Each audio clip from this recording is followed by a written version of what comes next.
Hare Krishna, Krishna Krishna, Hare Hare, Hare Rama,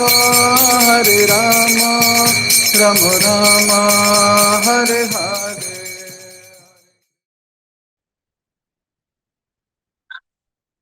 जय जय श्री चैतन्य, जय हो नित्यानंदा,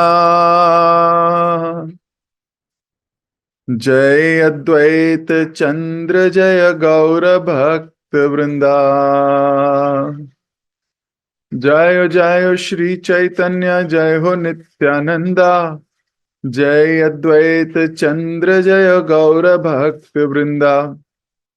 जय जय श्री चैतन्य, जय हो नित्यानंदा, जय अद्वैत चंद्र, जय गौर भक्त वृंदा।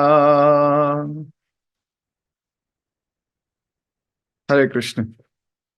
तो एक बार फिर आप सभी भक्तों का बहुत बहुत हार्दिक स्वागत। हम लोग श्री चैतन्य भागवत पढ़ रहे हैं। श्रील वृंदावन दास ठाकुर जी ने जो लिखा एक बड़ा ही अद्भुत ग्रंथ, भक्तों के बीच की लीलाएं, प्रेम का आदान प्रदान और हर एक लीला में भरपूर मात्रा में आनंद। कल हमने ऐसी एक लीला पढ़ी जिसमें जितने भी भक्त हैं वे महाप्रभु से प्रभावित तो बहुत हैं, लेकिन क्योंकि महाप्रभु भक्त नहीं है, भगवान कृष्ण के प्रति आसक्त नहीं है, आश्रित नहीं है, भक्त उनका संग नहीं करना चाहते। तो भक्त क्या कर रहे हैं? भक्त कह रहे हैं पर संग तो करना चाहिए, संग करना है। तो कैसे करेंगे? जब प्रार्थना करेंगे कि ये भक्त बन जाए। तो सारे के सारे भक्त आशा को लिए, है ना, पॉजिटिव अप्रोच लिए, होप लिए, गंगा जी के तट पर भगवान से प्रार्थना करने लगते हैं कि जगन्नाथ मिश्र के पुत्र की आपके चरणों के प्रति प्रीति हो जाए, और हमारी कामना है कि वो भक्त बन जाए जिससे हम उसके संग कर सकें, आनंद पूर्वक उसका संग कर सकें। ये भक्तों की कल मेडिटेशन थी, कल प्रार्थना थी। हमने बड़े विस्तार से इसके विषय में चर्चा की। ये भी चर्चा हुई कि प्रत्येक हृदय में गौर सुंदर बैठे हैं परमात्मा के रूप में। वो ये भी जानते हैं कि किसी के हृदय में क्या क्या प्रार्थनाएं चल रही हैं। जब उन्होंने देखा कितने वरिष्ठ भक्त प्रार्थनाएं कर रहे हैं, वो समझ गए कि सब बड़े करुणामयी हैं। महाप्रभु जब भी अपने से वरिष्ठ भक्तों को देखते आदर पूर्वक उन्हें प्रणाम करते। इस पे भी हमने थोड़ी देर चर्चा की कि भक्तों को देख के प्रणाम करना चाहिए, और केवल प्रणाम नहीं करना चाहिए, आदर पूर्वक प्रणाम करना चाहिए। हृदय में बहुत आदर होना चाहिए उनके लिए। आदर पूर्वक प्रणाम किया और वैष्णवों का आशीर्वाद स्वीकार करते थे, और जानते थे कि केवल आशीर्वाद के बलबूते पर कृष्ण प्रेम प्राप्त हो सकता है। तो जब तक किसी भक्त का आशीर्वाद ना हो या भक्तों का आशीर्वाद ना हो, तब तक कृष्ण प्रेम प्राप्त नहीं हो सकता। कृष्ण प्रेम आभास हो सकता है, लेकिन कृष्ण प्रेम प्राप्त नहीं हो सकता, ऐसा चैतन्य भागवत कह रही है। और चैतन्य भागवत नहीं, सारे शास्त्रों का मर्म है। तो यहां तक हमने कल किया था। आज हम इससे आगे पढ़ेंगे। मंगलाचरण करके हम आज की रीडिंग स्टार्ट करेंगे। ओम अज्ञानतिमिरान्धस्य ज्ञानाञ्जनशलाकया चक्षुरुन्मिलितं येन तस्मै श्रीगुरुवे नमः। श्रीचैतन्यमनोभीष्टं स्थापितं येन भूतले स्वयं रूप कदा मह्यं ददाति स्वपदान्तिकम्। वन्देऽहं श्रीगुरु श्रीयुतपदकमलं श्रीगुरुन् वैष्णवांश्च श्रीरूपं साग्रजातं सहगण रघुनाथान्वितं तं सजीवम् सावधैतं सावधूतं परिजनसहितं कृष्ण चैतन्य देवं श्री राधा कृष्ण पादान सहगण ललिता श्री विशाखान्वितांश्च। हे कृष्ण करुणा सिंधु दीनबंधु जगतपते गोपेश गोपिका कांता राधा कांता नमोस्तुते। तप्त कांचन गौरांगी राधे वृंदावनेश्वरी वृषभानुसुते देवी प्रणमामि हरिप्रिये। वाञ्छाकल्पतरुभ्यश्च कृपा सिन्धुभ्य एव च पतितानां पावनेभ्यो वैष्णवेभ्यो नमो नमः। जय श्री कृष्ण चैतन्य प्रभु नित्यानंद श्री अद्वैत गदाधर श्रीवासदि गौर भक्त वृंद। हरे कृष्ण कृष्ण कृष्ण हरे हरे हरे राम राम राम हरे हरे। हरे कृष्ण। भक्तगण अक्सर निमाई से कहते, निमाई तुम संसारिक ज्ञान प्राप्त करने में क्यों व्यर्थ समय गवा रहे हो? भला इससे तुम्हें क्या लाभ होगा? तुम्हें भगवान कृष्ण की भक्ति करनी चाहिए, वही समस्त ज्ञान का परम लक्ष्य है। तो जितने भक्त थे वो सब कहा करते थे कि संसारिक ज्ञान प्राप्त करने में समय क्यों गवा रहे हो?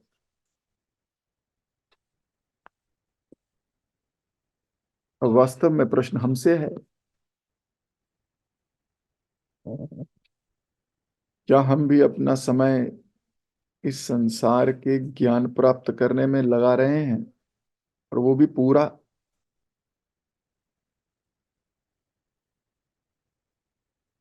इस प्रश्न पे विचार करना चाहिए, क्योंकि भक्तों की परिभाषा है कि समय गवा रहे हो, वो भी व्यर्थ।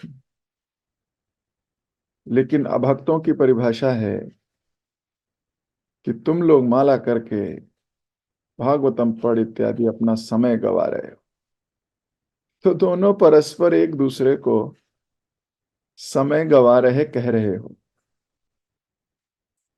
भक्त वो लोग जो भौतिकता में डूबे हैं, भौतिकवादी हैं, जो इस संसार के प्रति अत्यधिक आसक्त हैं, खूब मेहनत करते हैं, 18-18 घंटे, 20-20 घंटे। आप साइंटिस्ट लोगों को देखो, कितना गहन इनका रूटीन है, कितनी किताबें, कितना कुछ पढ़ना पड़ता है, वो एक फॉर्मूला डिराइव करने के लिए कितनी जान लगानी पड़ती है। भक्त कहते हैं इतना जान लगाने की आवश्यकता नहीं है संसार में। और वो क्या बोलते हैं? वो बोलते हैं अरे इतना जप करने की आवश्यकता नहीं है संसार में, इतनी भागवतम पढ़ने की आवश्यकता नहीं है। तो इन दोनों का अपने अपने तरफ से रेफरेंस ठीक है। वो भौतिकता की दृष्टि से देख रहा है, वो आध्यात्मिकवादी लोगों को गलत ठहराएगा ही। क्या जप करते रहते हो, 16 माला करते रहते हो? 16 माला मतलब 2 घंटे रे, 2 घंटे में कितना जीडीपी बढ़ा देते भारत का? कुछ काम करो।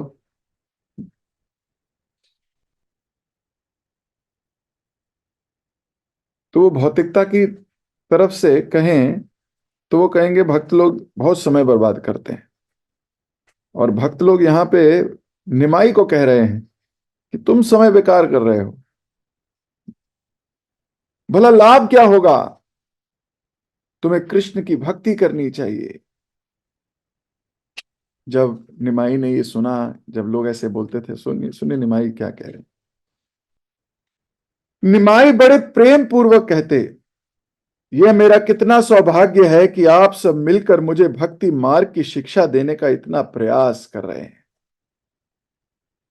मैं बस ये जानता हूं कि जिससे आपका आशीर्वाद प्राप्त होगा वह परम सौभाग्यशाली होगा। तो निमाई भी बड़े अच्छे से बोल रहे हैं कि आपका आशीर्वाद प्राप्त होगा तो बड़ा सौभाग्यशाली होगा वो जीव। मैं हर समय सोचता था कि मुझे शुद्ध वैष्णवों का आश्रय लेना ही चाहिए, परंतु मैं कुछ समय और अपना अध्ययन करने के बाद ऐसा करूंगा। अभी जब हम किसी को बोलते हैं क्लास में आओ, वो बोलता है बहुत अच्छी बात बता रहे हो आप, मैं जरूर आऊंगा एक दिन। अभी बस थोड़ा सा ये कार्य कर लूं फिर आऊंगा, अभी बस थोड़ा सा और मुझे समय दे दीजिए, बच्चे हैं बच्चों की शादी कर लूं फिर आऊंगा। अभी बच्चों के पोते हो गए, बेचारा पोते पोतियों को खिलाने दो, स्कूल छोड़ के आने दो, दूध लेके आने दो,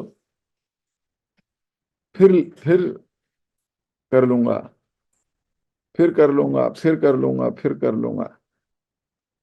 तो महाप्रभु भी अभी क्या कह रहे हैं, बोले अभी रुक जाओ थोड़े दिन फिर करूंगा। लेकिन इतने प्रेम से बोलते कि उनकी बात के पीछे बड़ी वैष्णव संतुष्ट हो जाते, नहीं नहीं बोल रहा है जरूर आएगा। इस प्रकार सबको मंत्र मुग्ध करके महाप्रभु ने प्रत्येक का हृदय चुरा लिया। अब अपनी शब्दों से अपने व्यवहार से क्या किया इन्होंने, प्रत्येक प्रत्येक का हृदय, हर एक व्यक्ति का हृदय चुरा लिया। परंतु अपनी योग माया शक्ति द्वारा उन्होंने अपनी वास्तविक पहचान सबसे छिपाई रखी। तो जो उनकी वास्तविक पहचान है कि वे परम पुरुषोत्तम रसिक शेखर भगवान श्री कृष्ण स्वयं हैं, ये इन्होंने छुपा के रखा है ना, योग माया ने ढक दिया, किसी को नहीं पता लगा। ऐसा कोई नहीं था जो निमाई से एक बार मिलने पर पुनः उससे मिलना नहीं चाहता था। ही सो अट्रैक्टिव। 2 मिनट अगर निमाई के गुणों पे चर्चा करें तो कह रहे हैं ऐसा कोई व्यक्ति नहीं है जो एक बार उनसे मिले और फिर दोबारा मिलना ना चाहे। ऐसा व्यवहार करते थे, ऐसी शब्द ऐसी वाणी है। जिसने भी उनसे बात की वह उनसे मोहित हो गया। तो ऐसी बात करते थे कि लोग मोहित हो जाएं। मोहित समझते हो, मोहित मतलब अपना भूल गए, भूल जाना, अपने को भूल जाना, उन्हीं के बारे में सोचना है ना, मोहित हो चुके हैं। मानो प्रेम पाश में बंध गया हो। और कृष्णा कैन डू दिस। प्रेम पाश में बांध लिया थोड़ी देर में, क्या बात है। यद्यपि स्वभाव से निमाई पंडित बहुत बातूनी थे, परंतु फिर भी लोग प्रेम पूर्वक उनकी बातें सुनते थे। आमतौर पे देखा गया है कि बातूनी व्यक्ति का संग नहीं करता कोई, चबड़ चबड़ चबड़ चबड़ चबड़ चबड़, है ना, ऐसे बोलते कहते हैं, ऐसे बोलते हैं कि भाई बहुत बोलता है, ये तो रुकता ही नहीं है, बोलता ही रहता है, बोलता ही रहता है। तो कई बार ऐसे लोगों का संग में बड़ा मुश्किल हो जाती है, क्यों? क्योंकि वो बोलता ही रहेगा, सारा दिन बोलेगा। अब महाप्रभु को यहां कहा गया, श्री वृंदावन दास ठाकुर लिख रहे हैं बातूनी थे, लेकिन लोग प्रेम पूर्वक उनकी बातें सुनते थे। भक्ति में भी जो थोड़ा बातूनी है वो बड़ा अच्छा प्रचार कर सकता है। जैसे जब वो कुछ सुनेगा क्लास में या भागवतम में पढ़ेगा, अब उसे बात करने का शौक है या बात करनी बहुत अच्छी लगती है, तो वो किसी ना किसी को बताएगा जाके अब जो सुना है वही बताएगा, जो पढ़ा है वही बताएगा। तो ऐसा देखा गया है, जो लोग बात करते हैं और वो अपनी बातों को भगवान कृष्ण से मिला के भगवान कृष्ण की बात करने लग जाते हैं, तो वो बड़े अच्छे प्रचारक आगे जाके बन सकते हैं, बनते भी हैं। शांत गंभीर व्यक्ति, बहुत अच्छी बात है, वो अपने को अच्छे से भक्त बनाता है। लेकिन प्रभुपाद जी की कृपा रही तो वो फिर बोलता भी है एक दिन। क्यों? क्योंकि बहुत चला गया अंदर। जो अंदर जाएगा वही बोला जाएगा। तो इतना कृष्ण को भर लो कि जब कभी मिलो कृष्ण का गुणगान करो, जब कभी मिलो उनकी लीला, जब कभी मिलो उनके रूप, जब कभी मिलो उनके गुणों पे चर्चा, कोई ना कोई हो। तो जिह्वा का कार्य है, जिह्वा के दो कार्य हैं, एक है खाना और दूसरा है वाइब्रेट होना। वाइब्रेट मतलब बोलना। दोनों को कृष्णमय कर लो। खाना भी कृष्णमय हो गया और बोलना भी कृष्णमय हो गया, then you will become attractive. मोहित कर पाओगे, मोहित, ऐसा लिखा है यहाँ पे।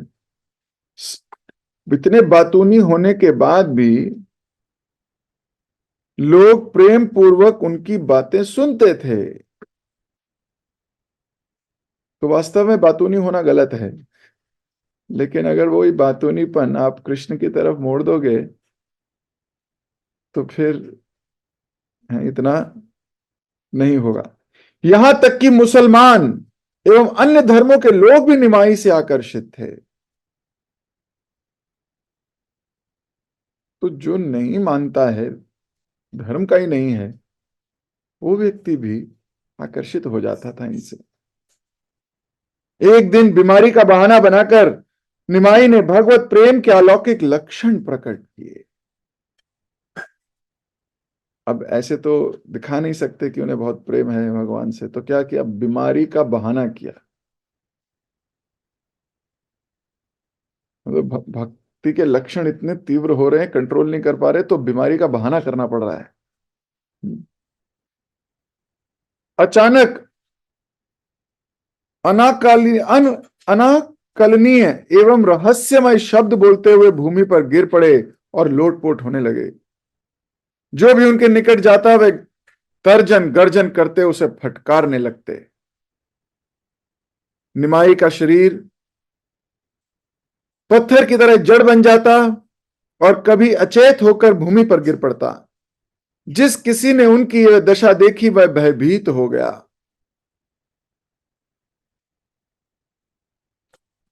चारों ओर समाचार फैल गया कि निमाई के शरीर में वात विकार हो गया है। शीघ्र ही बुद्धिमंत खान, मुकुंद, संजय एवं अन्य लोग निमाई के घर पहुंच गए। निमाई को सुस्वस्थ करने के लिए उन्होंने निमाई के सर पर अनेक प्रकार के औषधि युक्त तेलों की मालिश करना आरंभ कर दिया। चूंकि यह विकार तो एक स्वांग था, इसलिए कोई भी निमाई को ठीक नहीं कर सका। अब बीमार एक्चुअली में थोड़ी है, ये तो स्वयं किया है भगवान ने, तो क्या कोई ठीक करेगा? उनका पूरा शरीर अनियंत्रित रूप से थर थर कांप रहा था। कभी वे गहरी सांस लेते और कभी जोर से गर्जन करते। यह देखकर वहां आए सब लोग बुरी तरह घबरा गए। अपनी इस मदमत्त अवस्था में निमाई ने कहा, मैं ही पूरे जगत का स्वामी और पालन करता हूं। मेरा नाम है विश्वंभर। मैं ही पूर्ण पुरुषोत्तम भगवान हूं, परंतु तुम मुझे पहचान नहीं पा रहे हो। तभी अचानक उन्मादवश निमाई उठते और किसी को भी पकड़ लेते। एक व्यक्ति ने कहा, लगता है इसे किसी राक्षस ने पकड़ लिया है। अभी कोई सोचता कि इसको किसी राक्षस ने पकड़ लिया है, ये ऐसा कैसे बोल रहे हैं? कौन बोलेगा ऐसा कि मैं पूर्ण पुरुषोत्तम भगवान हूं? पूरे जगत का पालन करता हूं, लोग यही समझेंगे भाई वो कोई राक्षस है। आगे दूसरे ने कहा, पिशाचिनी द्वारा हमला किए जाने पर ऐसा होता है क्या? और तभी पीछे से कोई बोल उठा, यह निरंतर बोले जा रहा है, मेरा अनुमान है कि इसके शरीर में वात बिगड़ गया है। इस प्रकार लोग विभिन्न मत देने लगे, परंतु भगवान की योग माया शक्ति के प्रभाव में कोई भी सत्य को समझ नहीं सका। तो जब लोग ऐसे देखते हैं तो अपना अपना अनुमान देने लगते हैं। कोई कहता है इसको ये हो गया है, कोई कहता है पिशाचिनी है, कोई कहता है भूत पकड़ लिया है, कोई राक्षस ने पकड़ लिया है, कोई कह रहा है शरीर में वात बिगड़ गया है, कुछ कोई प्रॉब्लम हो गई है। लेकिन लोग जान नहीं पा रहे कि ये तो योग माया है, सबको हर रखा है। लोग महाप्रभु का उपचार करने का तब तक प्रयास करते रहे जब तक वे तेल से तर बतर नहीं हो गए, और महाप्रभु हंसते रहे। अंततः निमाई स्वयं ही स्वस्थ हो गए। ऑब्वियस सी बात है, जब स्वयं स्वांग रचा है तो स्वयं ही स्वस्थ होना पड़ेगा। उन्हें स्वस्थ देखकर सभी लोग हर्षित हो उठे और हरिनाम का जय घोष करने लगे, हरि बोल। वस्तुतः वे इतने प्रसन्न हुए कि एक दूसरे को उपहार देने लगे। सोचिए, निमाई ठीक हो गया, ये लो गिफ्ट, किसको? एक दूसरे को ही। ये कैसा प्रेम है? हम्म?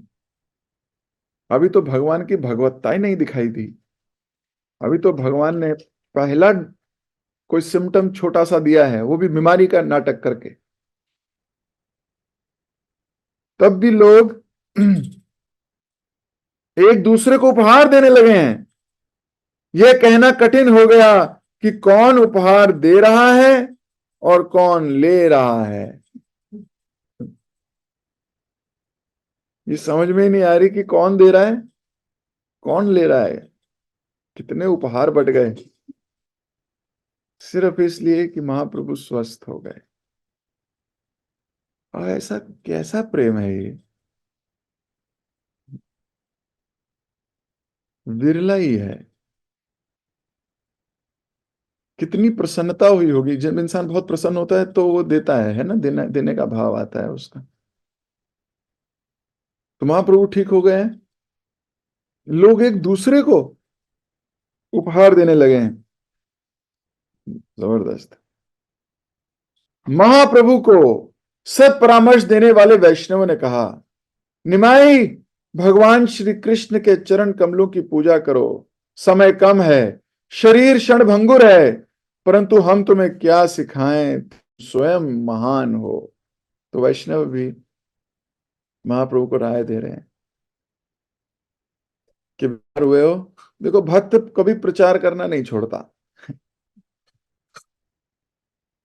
किसी के सुख में हो तो जाके प्रचार करेगा, किसी के दुख में हो तो जाके प्रचार करेगा, उसका काम यही है। तो जैसे देखा महाप्रभु अभी अभी बीमारी से उठे हैं तो बोल रहे हैं, देखो भाई दुखालय है, क्षणभंगुर शरीर है, कभी भी समाप्त हो जाएगा। भगवान को ही प्रचार कर रहे हैं।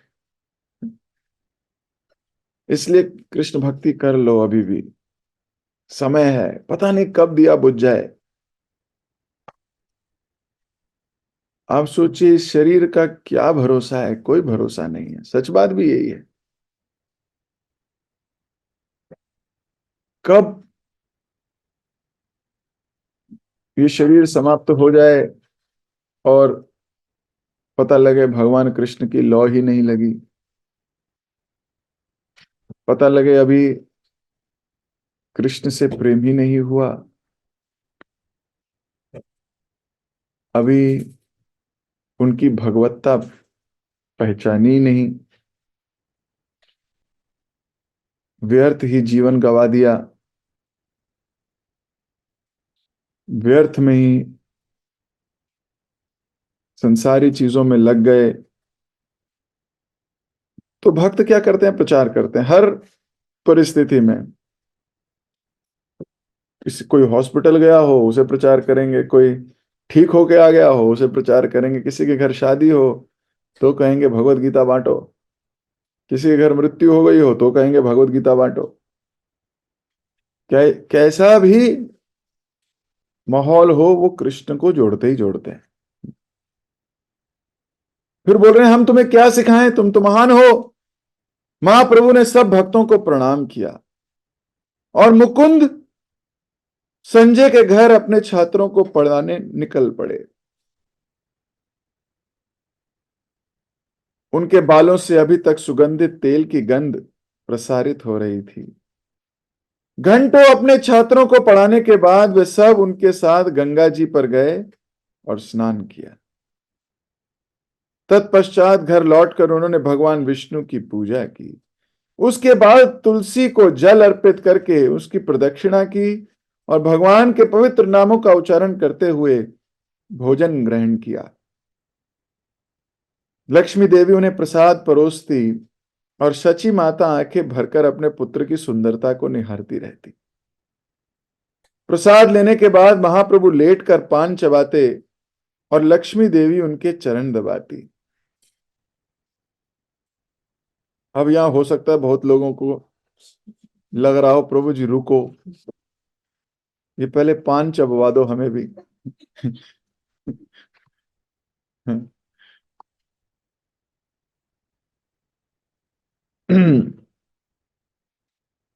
भक्त लोग पान नहीं खाते,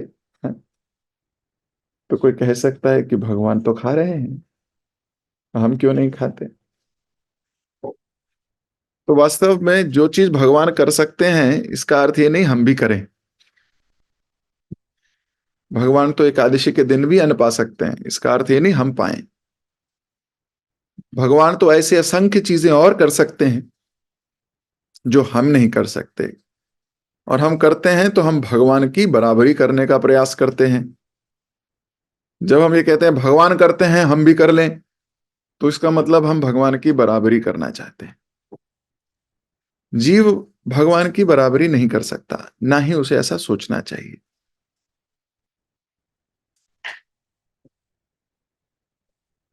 अब कोई कहे अगर कोई पान का प्रसाद हमें दे दे, फिर मतलब पान को भोग लगाएं, फिर उसका क्या करा जाए प्रभु जी, वो तो खाना पड़ेगा, प्रसाद है। तो पान एक ऐसा प्रसाद है जो जब भोग भी लगता है भगवान को, कभी मायापुर में तो लगता ही है, लेकिन उसे भी गंगा जी में प्रवाहित किया जाता है। भक्त लोग उसे स्वीकार नहीं करते। इंटॉक्सिकेशन नहीं। तो वह भी गंगा जी में प्रवाहित कर दिया जाता है, उसे खाया नहीं जाता। तो कोई कहे कि ये तो अनादर हो रहा है, अनादर नहीं हो रहा है, गंगा जी ले रही हैं। तो प्रसाद, तो भक्त लोग पान, पराग या सुपारी या तंबाकू या सिगरेट इत्यादि का सेवन नहीं करते। ये नियम है, नियम 4 नियमों में से एक नियम है।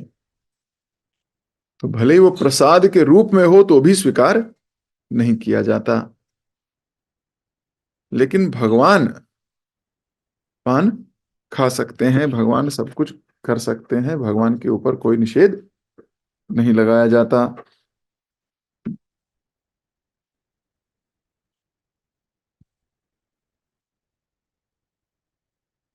लक्ष्मी देवी उनके चरण दबाती, थोड़ा विश्राम करने के बाद पुनः अपनी पुस्तकें उठाकर पढ़ने पढ़ाने के लिए घर से निकल जाते। फिर थोड़ी देर मेडिटेट करते, पुस्तकें उठाते और फिर चले जाते। जाते समय मार्ग में जो कोई उन्हें मिलता उसके साथ बात कर अपार सुख की अनुभूति करते। कोई नहीं जानता था कि वे ही परम भगवान हैं, परंतु प्रत्येक व्यक्ति उनका पूरा सम्मान करता था। यद्यपि पूर्ण पुरुषोत्तम भगवान का दर्शन देवताओं के लिए भी अत्यंत दुर्लभ है, यहां नवद्वीप में श्री सचिनंदन सबको अपना दर्शन देने के लिए मुक्त रूप से विचरण करते रहते। तो जिनका दर्शन वैकुंठों में भी बहुत मुश्किल है मिलना, जिनके दर्शन के लिए समस्त देवता सब कुछ करने को रेडी हैं, ऐसे भगवान खुले में घूम रहे हैं बिना सिक्योरिटी के, बिना किसी गार्ड के, स्वच्छंद घूम रहे हैं, एकदम सबको दर्शन दे रहे हैं। कितना बड़ा सौभाग्य है ये नवद्वीप का, कितना बड़ा सौभाग्य। हम तो बस सोच सकते हैं, गदगद हो सकते हैं उस वक्त को याद करके।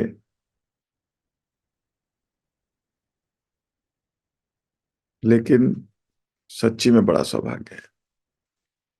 तो मैं अपनी वाणी को यहीं दूंगा विराम। कल यहीं से आगे दोबारा चर्चा वार्ता शुरू होगी। जगत गुरु श्रील प्रभुपाद की जय, श्री चैतन्य भागवत की जय, श्रील वृंदावन दास ठाकुर की जय, समस्त भक्त वृंद की जय। हरे कृष्ण।